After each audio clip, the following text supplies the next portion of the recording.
আজকে আমি আলোচনা করতে চলেছি যে যারা 2024 সালে মাধ্যমিক পরীক্ষা দিয়েছো, এইবার ধরো তোমরা মাধ্যমিক পাস করার পর ক্লাস 11-এ উঠে যাবে এবং ক্লাস 11-এ উঠে যাওয়া মানেই হচ্ছে তোমাদের কিন্তু নতুন সিলেবাসে পড়তে হবে। আর তাছাড়াও আরেকটা যে যে যে ব্যাপারটা আছে সেটা হচ্ছে যে তোমাদের কিন্তু এবার সেমিস্টার ওয়াইজ কিন্তু তোমাদের পরীক্ষা হবে। এখন প্রশ্ন যে ছিল যে সেমিস্টার ওয়াইজ যদি পরীক্ষা হয় তাহলে মিনিমাম প্রত্যেকটা সেমিস্টারে কত করে তোমাদের নাম্বার তুলতে হবে, যে নাম্বারটা না তুললে তোমরা কিন্তু পাস করতে পারবে না। সেই নিয়েই কিন্তু আজকে ভিডিওতে আলোচনা করতে চলেছি। সুতরাং যারা ক্লাস 11-এ উঠবে তোমাদের পক্ষে কিন্তু খুবই গুরুত্বপূর্ণ এই ভিডিওটি। সেই জন্য যদি এই ভিডিওটি ভালো লেগে থাকে তাহলে অবশ্যই কিন্তু একটা লাইক এবং সাবস্ক্রাইব করে দিও, আর পাশে থাকা বেল আইকনটিকে প্রেস করতে একেবারেই ভুলো না। দেখো, আর কিছুদিন পরে কিন্তু তোমাদের মাধ্যমিক রেজাল্ট কিন্তু প্রকাশিত হয়ে যাবে। এই মাধ্যমিক রেজাল্ট প্রকাশিত যেই হয়ে যাবে তারপরে কিন্তু তোমাদের যে পরীক্ষা ব্যাপারটা যেটা থাকবে মানে ক্লাস 11-এর, সেটা কিন্তু সেমিস্টার ওয়াইজে কিন্তু পরীক্ষা হবে এবং নতুন সিলেবাসে তোমাদের পড়তে হবে। তো তোমরা আগে কি জেনেছিলে? তোমরা জেনেছিলে যে ক্লাস 11-এ তোমাদের দুটি সেমিস্টারে পরীক্ষা হবে, একটা হচ্ছে ফার্স্ট সেমিস্টার, একটা সেকেন্ড সেমিস্টার। তারপর তোমরা যখন ক্লাস 11-এ পাস করার পর যখন ক্লাস 12-এ উঠে যাবে তখনই কিন্তু তোমাদের থার্ড সেমিস্টার এবং ফোর্থ সেমিস্টার অর্থাৎ ক্লাস 12-এর প্রথম এবং দ্বিতীয় সেমিস্টার পরীক্ষা হবে। অর্থাৎ টোটাল ক্লাস 11 থেকে ক্লাস 12 পর্যন্ত যদি ধরা হয় 4টে সেমিস্টার কিন্তু পরীক্ষা হবে।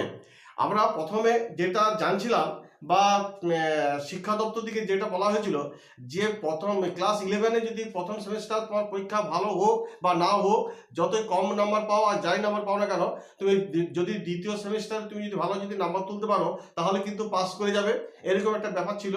আবার ক্লাস 12-এর থার্ড সেমিস্টার অর্থাৎ যেটা ক্লাস 12-এ বলা যেতে পারে প্রথম সেমিস্টার, সেটা তো তুমি ভালো নাম্বার পাও বা না পাও, কিন্তু যখন ফোর্থ সেমিস্টারে অর্থাৎ ক্লাস 12-এ যদি সেকেন্ড সেমিস্টারে যদি ভালো যদি রেজাল্ট করতে পারতে তাহলে কিন্তু তুমি পাস করে যেতে, এরকম কিন্তু একটা ব্যাপার ছিল। কিন্তু বিভিন্ন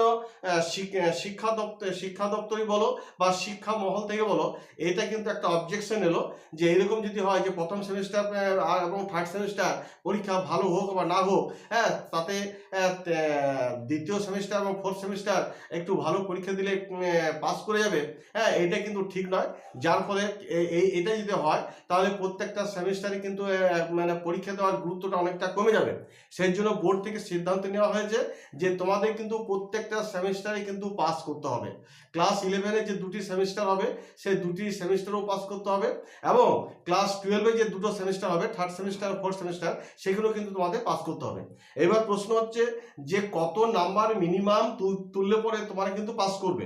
দেখো, যে বোর্ডের তরফ থেকে যেটা জানানো হচ্ছে বা যেটা আমরা জানতে পেরেছি সেটা হচ্ছে যে তোমাদের ফার্স্ট সেমিস্টার বলো, সেকেন্ড সেমিস্টার বলো, থার্ড সেমিস্টার বলো, ফোর্থ সেমিস্টার বলো, প্রত্যেকটা সেমিস্টারে কিন্তু তোমাদের রিটিন পরীক্ষা যেটা থাকবে সেটা 30% কিন্তু নাম্বার তুলতে হবে। 30% কিন্তু অবশ্যই কিন্তু নাম্বার তুলতে হবে। তবে কিন্তু যদি ফার্স্ট সেমিস্টার যদি 30% নাম্বার তুলতে পারো তাহলে সেকেন্ড সেমিস্টার তুমি পরীক্ষায় বসতে পারবে। আবার থার্ড সেমিস্টার যদি 30% নাম্বার তুলতে পারো তাহলে ফোর্থ সেমিস্টারে কিন্তু তুমি বসতে পারবে। কিন্তু তোমাকে প্রত্যেকটা সেমিস্টারে 30% করে যদি তুমি নাম্বার তোলো তাহলে কিন্তু তোমরা পাস করে যাবে। এটা যে তোমার রিটেন পরীক্ষা।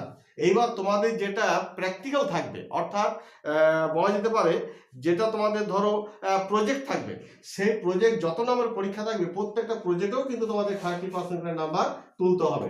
অর্থাৎ বোঝা গেল যে প্রত্যেকটা সেমিস্টারে তোমাদের 30% করে নাম্বার তুলতে হবে, প্লাস রিটিন পরীক্ষা গেল, আর প্রজেক্ট বা প্র্যাকটিক্যাল যেটা থাকবে তারও কিন্তু 30% নাম্বার যদি তুলতে পারো তাহলে তোমরা কিন্তু পাস করতে পারবে। তাহলে তোমাদের যেটা একটা সংশয় ছিল বা তোমার বুঝতে পারছি না যে প্রত্যেকটা সেমিস্টারে কত করে নাম্বার তুলতে হবে, তাহলে এখন মোটামুটি বুঝে গেলে। তোমাদের তো নিউ সিলেবাসে পড়তে হবে। তোমরা এটাও জেনেছো যে ফার্স্ট সেমিস্টার এবং থার্ড সেমিস্টার মোটামুটি এমসিকিউর উপর ভিত্তি করে যে তোমাদের প্রশ্ন হবে। আর সেকেন্ড সেমিস্টার এবং ফোর্থ সেমিস্টার, হ্যাঁ সেখানেও তোমার এসে থাকবে, হ্যাঁ ব্রড কোশ্চেন থাকবে, হ্যাঁ পরীক্ষা হবে। তো যাই হোক, এই ছিল তোমাদের আজকে ক্লাস 11-এ যে তোমার উঠবে তোমাদের সেমিস্টার ওয়াইজের পরীক্ষা এবং প্রত্যেকটা সেমিস্টারে কতখানি নাম্বার তুলতে হবে তা আমি বললাম। যদি আমার ভিডিওটি ভালো লেগে থাকে তাহলে অবশ্যই কিন্তু একটা লাইক করে দিও। তোমরা সকলে ভালো থাকো, ধন্যবাদ।